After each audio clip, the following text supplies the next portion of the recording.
welcome back, Recliner Sports Reporters, to another week's episode of Knockout Bets Podcast, brought to you by Andrew and Mac.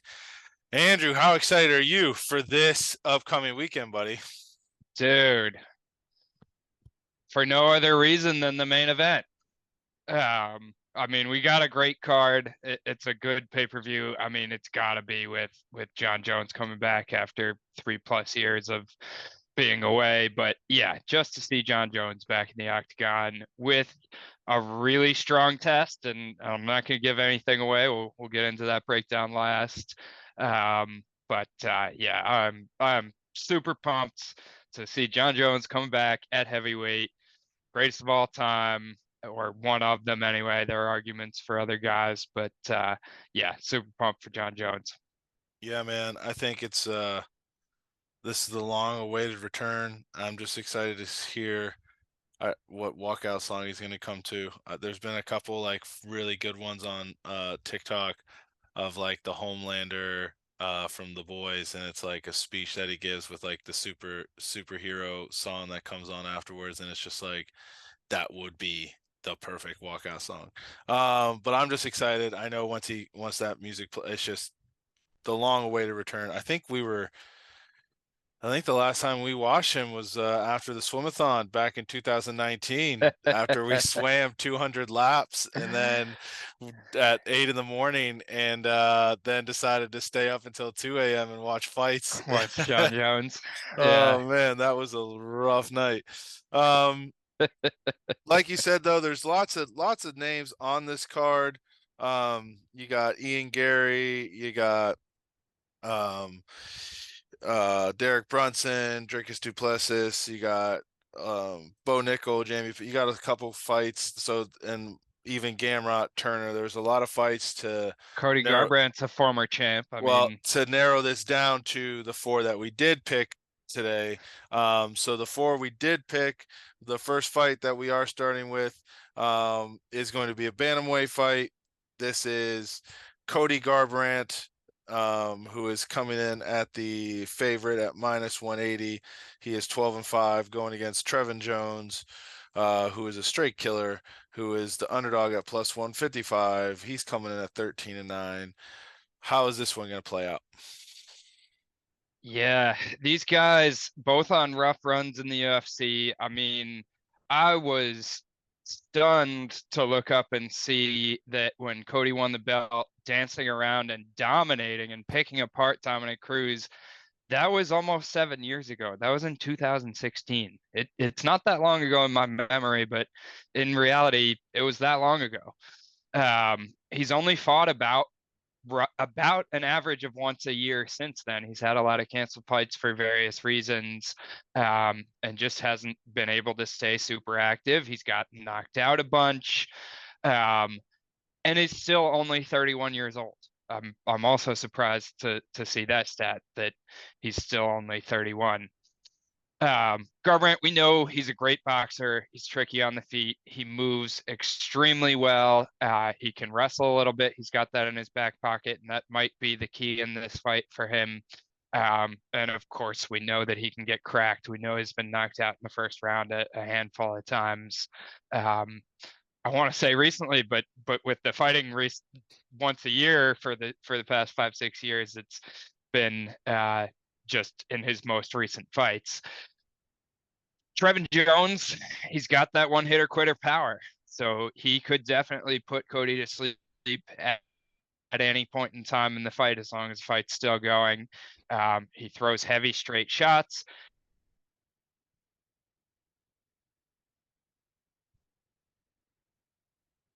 Okay, takedown defense, but if Cody's able to keep it competitive on the feet, move well on the feet, Cody's probably going to be able to take him down. I do think this is a huge step down in competition for Cody Garbrandt. You look at the guys that he's lost to recently. Obviously, got knocked out twice by TJ Dillashaw. Got knocked out by Pedro Munoz. Lost to Rob Font in a pretty clear decision loss, and was knocked out by Kai Kara France. moving back to 135 pounds, which is definitely a more natural weight class for him. It's the weight class he was champion all those years ago. That doesn't seem like it was that long ago. And everything says to me that Cody Garbrandt should win this fight. He's definitely the more skilled guy. He's going to be the guy that's winning minutes. He has finishing ability, especially on the feet, but also on the ground too. Everything says Cody should win this, and Cody's been knocked out so many times recently. I just buy into the glass chin argument with him, and it makes me not able to bet him.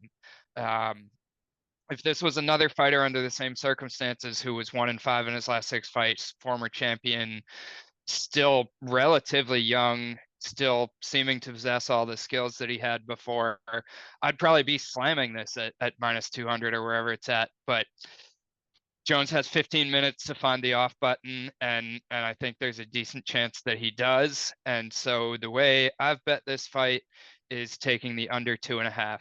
I think either Jones finds that off button on Cody Garbrandt, or Cody Garbrandt finds a way to find the finish. So I think under 2.5, even at minus 200, is what I bet it at. I like that number, and that's my bet for this fight.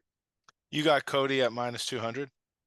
I got under 2.5 at minus 200. Gotcha. I'm staying totally away from Cody, even though I very much think he probably wins.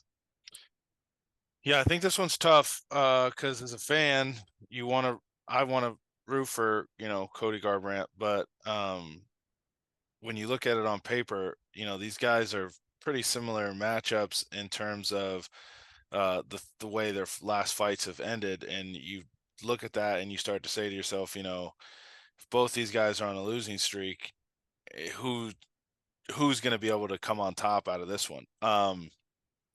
I think Cody's got enough experience to get the job done. I think his volume is going to help it on the judges' scorecards if it goes to decision, but his chin's been questionable, and it's sad because he used to be a guy that you used to be able to say like he could get hit and he had a rock solid chin, and it's definitely loosened up over the last couple fights. So I do think it's going to be an entertaining fight. I think someone is getting finished. So the fight does Good, not I go the like it. distance. Yeah, the fight to not go the distances, I'm all over that. Um, I would say you might even just hedge yourself and take both guys either side by knockout too. Just cover yourself up. I'm sure you can get some pretty good odds on that.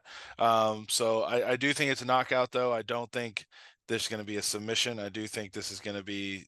I think it's going to be heavily on the feet by both guys. Again, UFC, you can never can tell, but I'm liking Cody here, and I like that bet you were talking about earlier too. Under two The and a under half. under 2.5. I like Yeah. that. I like that a lot too. And apparently so do the bookmakers. Um, all right, moving right along. We have a welterweight fight. We have Jeff Neal, who is coming in as a big underdog at plus 400. He is 15-4, going against Shavkat Rakhmonov, who is coming in at minus 550. I want to say one of the bigger favorites of the night, but there are some There's massive some favorites. massive favorites. There Ian is, Gary, Bo yeah, Nickel. there I are mean, some wide. So it's not this. So as wide as Valentina, who this we're going to is, talk about next. usually Yeah. most cards you can say like, oh, this is the widest line of the night at minus 500. No, there are like four others that are wider than Yeah. him. But The uh, tough card to bet with so many lines so wide. You got to find your but spots. this is I know we're going to get into it. I do think that this line is about where it should be I because agree. of the caliber of fighter that Rakhmonov is. So this is a welterweight matchup. Go ahead. You tell me, how do you see this one playing out? Yeah, no, I completely agree that the line is appropriate, and that's no disrespect to Jeff Neal. I mean, the dude knocked out Vicente Luque, who's a very good fighter in his last fight. Beat Santiago Ponzinibbio before that. Has some impressive wins on his record before that. Beat Nico Price, Bilal Muhammad. Um, you know, there is though, and MMA math isn't perfect. Blah blah blah blah blah blah blah. Jeff Neal, not all that long ago, in May of 2021, lost to Neil Magny. Shavkat Rakhmonov's last fight was against Neil Magny, and it was an absolute mauling until he found the guillotine in the second round. And so, like I say, my math isn't perfect, but if you just look at how they both fared against Neil Magny, who is a really good kind of gatekeeper litmus test guy for a lot of fighters these days and has been for the last couple of years, there's definitely some little bit of insight to be gained from there. Shavkat, like you said, he's 16-0, 16 finishes in those 16 wins. He's good everywhere. I really, really think that this guy, I mean, he's already in the top 10, but he's a future title contender for sure, if not a future champion. He just is so solid all around. He's a good striker, good volume, good in the clinch, good on the ground, good ground and pound, good submissions, good wrestling, good jiu-jitsu. He's good at everything. He's just a complete mixed martial artist and super talented, and a fight that I really, really want to see at some point in the future that I don't know if we'll ever see. But I just like one of my dream MMA matchups these days is to see Shavkat fight Kamzat. And I don't know if we're ever going to see Kamzat fighting at 170 much more. I don't know if he's going to be able to make the weight for that weight class. I think we might see more of him at 185, but who knows? Um, anyway, back to the fight. Jeff Neal is a very, very solid fighter. Very um, good volume, great power. He's definitely live for the knockout. I mean, if you're somebody who likes to bet big underdogs, this is definitely a spot where you could take a shot. I wouldn't so much look at the money line as I would Neal by KO, TKO. You can get plus 850 on that. I don't hate that bet. I do have a good amount of money on Shavkat. Just on his money line, I parlayed some things in the past couple of weeks, ending with Shavkat this week. So I'm pretty heavy on him to close a couple of parlays for me. Um, Neal does have solid takedown defense, but I don't see it holding up against Shavkat. I think this fight might go very similar to how the Neil Magny fight went. We might see a submission in the second round, something like that, maybe ground and pound in the second round. But yeah, I've got Shavkat and I've got him pretty confidently. Yeah, I'm pretty confident in Shavkat too. I just think, again, no knock to Jeff Neal. I just think Shavkat Rakhmonov, I think we're gonna see his name here, like you said, someone like Chimaev, and I could see him really climbing the ranks here, potentially even getting a title shot soon. As long as he keeps on the path that he's going to. He's got a lot of talent. He's every single competitor that's been put in front of him, he's brought him down, and he's done the job, and he's been very entertaining. And I think honestly the one thing that's probably only holding him back is he's not as like controversial. He's a really well respected guy. He's a soft spoken guy, but 16 wins, 16 finishes. That's a impressive stat. And again, he's just a beast. So those Kazakhstan fighters, man. So yeah, I'm all over Rachmanov here. I like that. Again, I think it's tough to find any value betting that on the money line unless you're throwing, millions of dollars around. But I do think he's safe to work into some parlays, which I I know is agree. like every professional gambler's biggest no-nos is parlays. But I do think this one is a safe one to incorporate into some parlays. Um, Yep, all I right, agree. I think Jeff Neal has a puncher's chance. He's got that KO power. Anybody can touch anybody, but I think unless he finds, I'm not going to call it a lucky knockout, but it kind of feels like it would be a lucky knockout. Unless he finds that, I think it's Shavkat by steamrolling. the good old Leon Edwards head kick. Right, Um, exactly. it is the UFC. Anything can happen. But I do think Shavkat is winning this fight. All right. Next up, our co-main event, we have Valentina Shevchenko, who is coming in at still not even the widest favorite, but still a heavy favorite, minus 800. She is 23-3, going against Alexa Grasso, who is plus 550, who's coming at 15-3. This is a women's flyweight title fight. Talk to me, how are we seeing this one play out? Yeah. So we're going to talk about John Jones next, who's arguably one of the greatest fighters of all time. Valentina Shevchenko is arguably one of the greatest women's fighters of all time. I think it's probably Amanda Nunes and then her pretty clearly, and I don't think there's much argument about that. Um, that being said, she did look human in her last fight against Tyler Santos. There's arguments both ways for how that fight was scored. Um, I did think Valentina edged it out, but there's certainly an argument that the Santos won that fight. I'm certainly excited to see them rematch. I'm excited to see Valentina fight Erin Blanchfield. Um, Valentina's 35 years old, so she's getting up there in age. She is going to start to slow down at some point in time. She is probably going to get beaten at some point in time before she retires. Maybe even within the next year or two. All that being said, I don't think Alexa Grasso is going to be the one to do it. I think it's Erin Blanchfield, Tyler Santos, somebody who has a very strong wrestling and grappling game. Uh, Valentina's striking is incredible. Her kicks are incredible. Um, she's got her own wrestling. She's got good takedown defense. I mean, you don't become one of the greatest of all time without being good at everything for the most part. Um, have seen a little bit of that wrestling weakness, but that's not something that Grasso can really exploit. Grasso herself has really good striking with good volume. She has solid takedown defense. But I just see Valentina being able to completely hang, if not win, most of the exchanges on the feet, and Valentina being able to mix in the takedowns at the right time. Valentina all the way.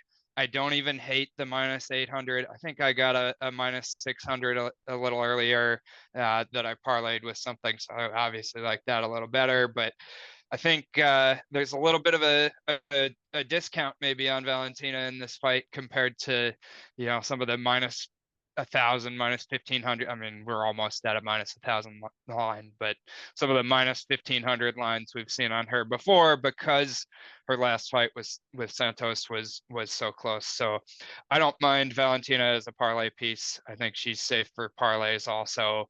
If you're looking to put something chalky together with Shavkat and Valentina and throw something else into it, I think she's a safe parlay piece. Could win by finish, could take it by decision. Not really sure on that, but yeah, I think Valentina might even be a little tiny bit of a discount on this one. Yeah, yeah, this one's just one of those ones where I think Shevchenko does her thing here, but also with the back of my mind, I think about her last fight and how it got so close into that decision.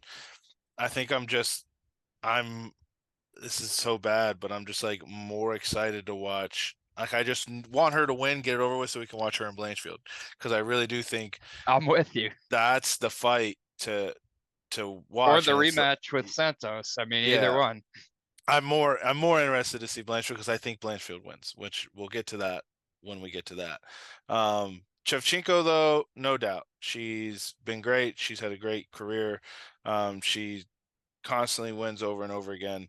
I mean, we're looking at, I don't even know how many title fights this is now. One, two, three, four, five, um, six, seven. This ninth title fight. Like the girl, and she's had 26 fight and nine of them have been title fights. Like in her last eight have been title fights. She's been the champion since 2018.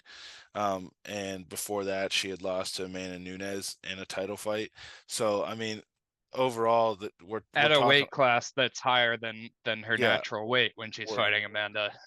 we're talking about a girl who has constantly performed again and again and again. So I think it's a no-brainer for me that I think Shevchenko runs away with this one. As long as she just does what she always does, she just stays at range when she needs to, mix in the ground game when she wants to, and just up that volume. I think that was her Head biggest. kicks. Yeah, I think that was her biggest thing against Santos is that she never really found her groove, and Santos just pressured her and kept her having to move off her back foot, which was a great game plan by Santos. So Grasso has the playbook in front of her. She watched what Santos did. I would be doing the same exact thing she did and really force Shevchenko to fight off her back foot and get in there and make it dirty. So, but I do see Shevchenko winning this one. Um, yeah, my pick is that. I think something to look at is maybe the over-unders here, trying to pick on that. I think it's hard to tell because Shevchenko's got finishing power, but watching her last fight, this thing could go the distance too. So I'm kind of torn on that. So I'm going kind of same thing I said with Rachmanov. I think it's safe to put Shevchenko into some parlays Yep. and really mash that up together. Love it. All right. That brings us to the main event, the great return, the one that everyone's been waiting for. I'm so excited to see this because I love every time this man steps into the octagon. We have John Jones versus Cyril Gane. Jones is coming in at 26 and asterisk one now, especially since it's funny. His fight week is when there's new changes to USADA drug testing. Um, and then Cyril Gane is coming in at 11-1. There's no asterisks on that one. He lost that fight. John Jones has swung heavily to the favorite. He started off as a over plus 100 underdog. It has now swung all the way to minus 180. Cyril Gane has swung to plus 155. I think this is pretty accurate. I think this is where the line should have been set to begin with. I think there was just a lot of questions with John Jones. This is a heavyweight main event title fight. How's this one going to play out, Andrew? So if I were lining this fight just to start there, I'd start it at minus 110s on both sides. I'd call it a complete coin flip. This one to me is incredibly difficult to predict. I do have a way that I'm playing it, but it's not a way that it's able to be played anymore. So I'll get into that in a second. What do we even say about John Jones? We can start with he's not a good role model for your kids. We can end with he is one of the most exciting and accomplished mixed martial artists of all time, if not the greatest of all time, certainly in the top five. Um, like you said, his one loss was a DQ, so basically undefeated.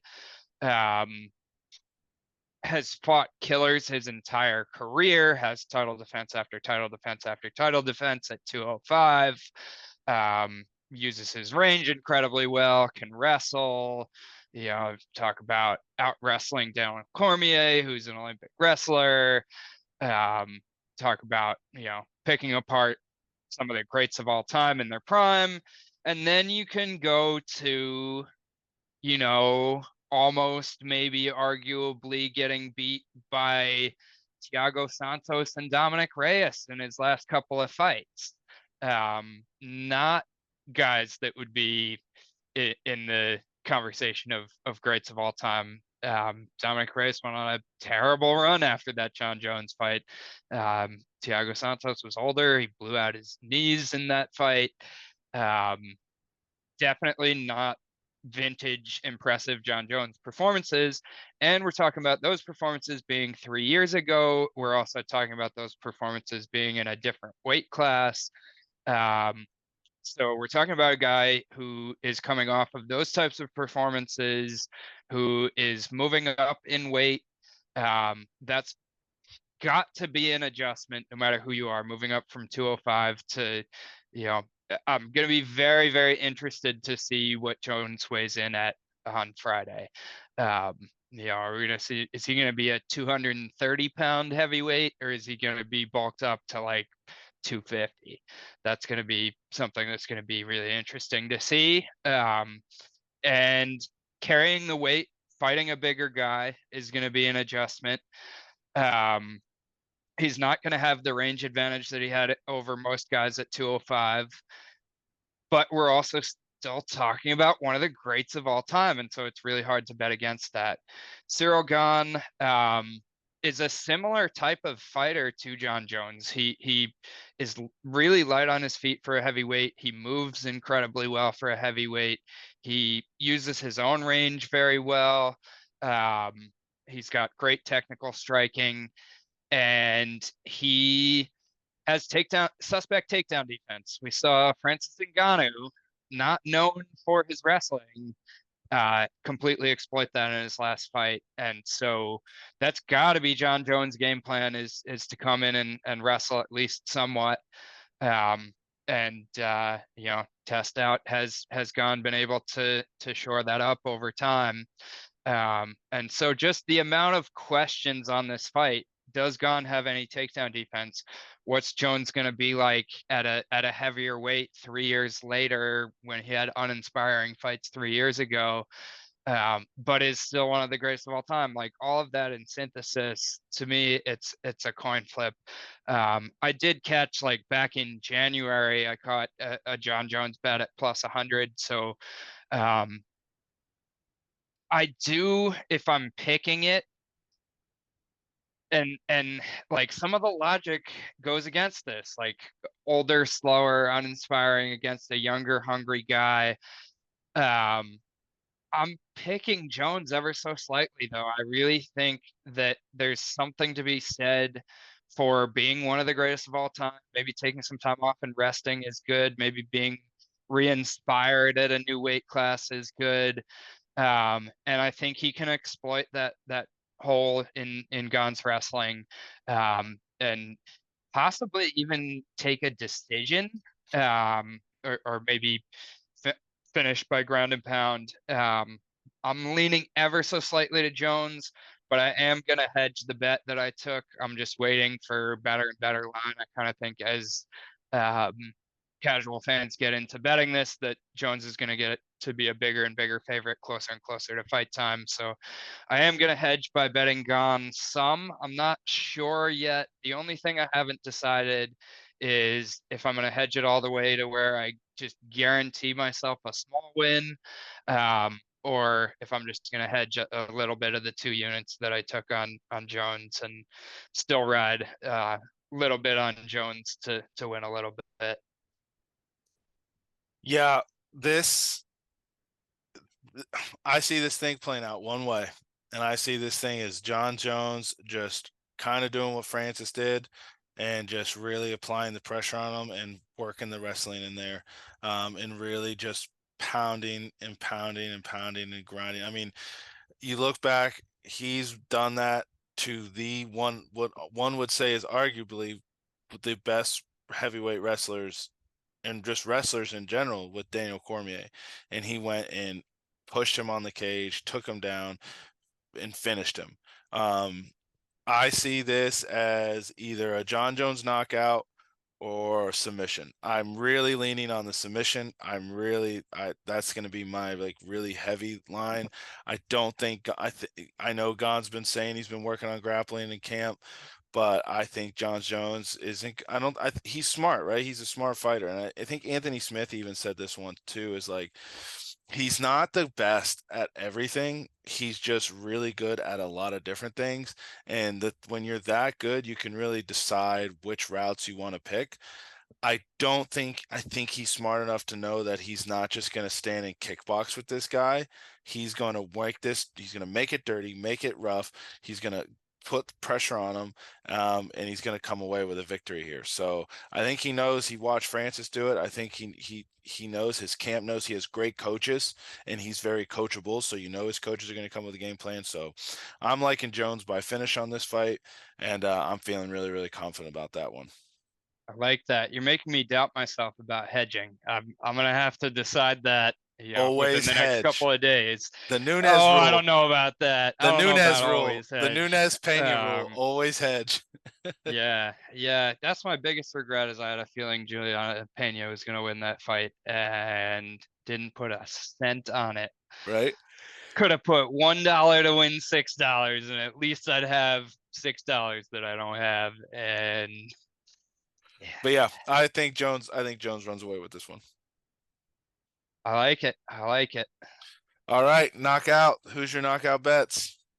All right, let's see. Let's pull the card up and see.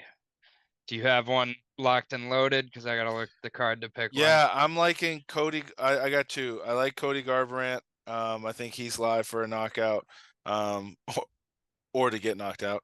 And then John Jones. John Jones by knockout.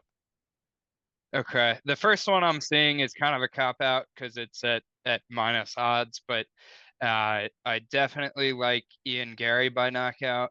That's one that jumps off the page to me here. Yeah, and I like the one you already said, Garbrandt and Jones just fight to end by knockout one way or the other. I'm gonna rock with if I'm picking just one, I'm gonna go with Ian Gary just to try to get the pick right. I'm probably wouldn't bet it at minus 130, but it is a little tempting even at that number. I think he's gonna steamroll and win pretty easily in that fight. So I might consider that one as a bet. All right, my lottery ticket's not really much of a lottery ticket, but I do think this is something that could be really, really interesting for bettors here. So this is again, most people would tell you stay away from stuff like this because it only takes one, especially in the UFC, it only takes one thing to happen. But I do think with a lot of these heavy favorites, I do think that there are some really big heavy favorites that you can take that are going to get you some pretty decent odds. So I'm gonna my parlay is Duplessis, Bo Nickel, Rachmanov, Shevchenko, and Jones. It's only plus 240, so it's not a huge payout. But that's still plus odds, and I think all these people have really good abilities to win. So if you put a little bit more units on it, you have the potential to get a little bit more payout. Again, this is very, very high risk, low reward, but I do think there's That's what a lottery ticket is, but though. I do think that there is some validity in these fighters on their wide lines. I do think this is the time to bet them. What do you got? All right. I'm putting something into my phone to see what the odds shake out as because this is gonna be nice and high. Um, bear with me for just a second here. Trying to find the Jeff Neal by knockout line because that's got to be part of the long shot parlay here. Okay, so mm, mm, mm, mm, mm. and then we gotta put. All right, so I don't even know what this is as a number. This is a true lottery ticket plus 146,973. You ready for it? Oh, born So ready. it starts off pretty innocently. It's Julian Marquez at slight dog odds, Derek Brunson at a little bigger dog odds. Then we're gonna go with the first crazy part that makes it a lottery ticket, which is to take Jamie Pickett at plus 900. Yes, Bo Nickel probably chokes him out within a minute or two, but we've seen crazier shit happen. I mean, you and me both hit for a little bit of money on Mike Jackson against Dean Barry at like plus 1200. I mean, disqualifications happen. It's also Bo Nickel's first fight in the UFC. Like crazier shit has happened. So when we're talking about a lottery ticket, we're gonna put that in it for this week. Jeff Neal by knockout, talked about that one already in the breakdown, and then we'll top it off all with Zero Gane's money line. So that if you bet $1 on that, you could win $1,470. So Ooh, $10 on that, you're winning 14K if that all hits. ooh, I love that. So I that's love the that. lottery ticket for this week. I love it. I love every bit of that. Um, well, thank you all. You heard it here. Thank you all for tuning in. Make sure to hit that like and subscribe. Also, our St. Patty's Day merch is out now, so go ahead and get yourself some drip for this St. Patty's Day. Again, thank you all for tuning in. Make sure to like, share, subscribe, and as always, Keep keep the the change. change.